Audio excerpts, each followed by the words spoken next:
ধর্মকথা ৩৬৫-র আজকের পর্বে আপনাদের স্বাগত। আজকের কাহিনীর নাম অযোধ্যার বিষাদ, পুত্রশোকে দশরথের শেষ নিঃশ্বাস।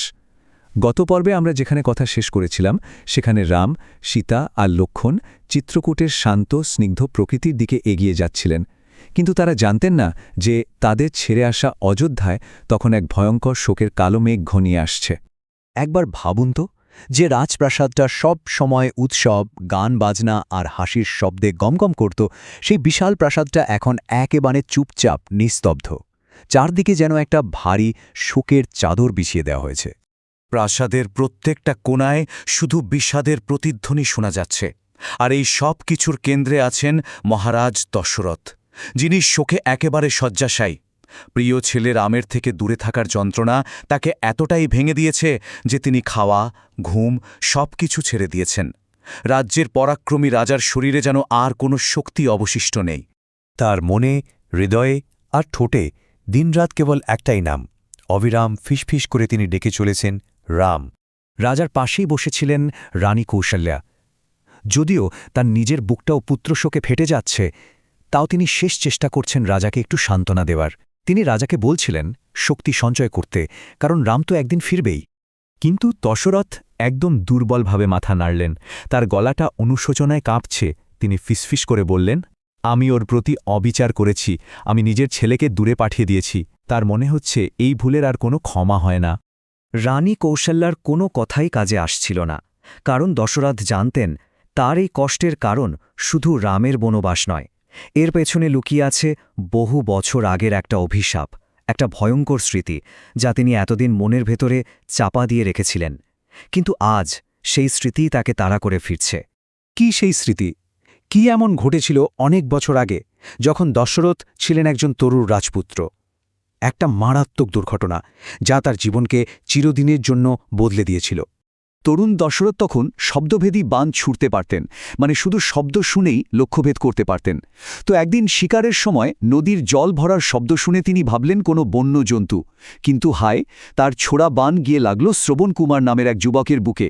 শ্রবণের বাবা মা ছিলেন বৃদ্ধ আর অন্ধ, আর ওই ছেলেই ছিল তাদের একমাত্র সাহারা। দশরথ যখন তাদের কাছে এই দুঃসংবাদ নিয়ে পৌঁছালেন, তখন তারা শোকে পাথর হয়ে গেলেন এবং রাজপুত্রকে এক ভয়ঙ্কর অভিশাপ দিলেন। তাদের সেই অভিশাপটা ছিল ঠিক এই রকম, হে রাজা, আমরা যেমন আজ ছেলের শোকে মারা যাচ্ছি, তুমিও একদিন ঠিক এভাবেই পুত্রের শোকে কাতর হয়েই মৃত্যুবরণ করবে। আর আজ এত বছর পর বিছানায় শুয়ে দশরথের চোখ দিয়ে জল গড়িয়ে পড়ল। তিনি বুঝতে পারলেন তার জীবনের সেই পুরনো ভুলের ফল আজ ফলে যাচ্ছে। সেই অভিশাপটা অক্ষরে অক্ষরে সত্যি হতে চলেছে। রামের থেকে আলাদা থাকার যন্ত্রণাটা রাজার সহ্য করতে পারছিলেন না। তার জীবনের শেষ শক্তিটুকুও ধীরে ধীরে ফুরিয়ে আসছিল। চারপাশের সময়টা যেন একদম থমকে গেছে।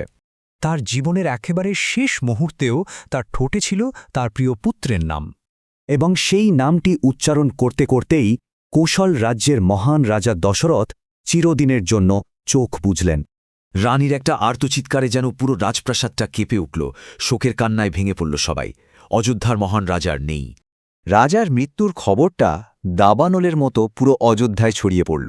যেটা ছিল একটা পারিবারিক শোক, সেটা মুহূর্তের মধ্যে একটা বিরাট বড় রাষ্ট্রীয় সংকটে পরিণত হল। কারণ রাজা তো নেই, কিন্তু এখন রাজ্যের সিংহাসনে বসার মতো কোনো উত্তরাধিকারীও উপস্থিত নেই। অযোধ্যা এখন এক গভীর সংকটে।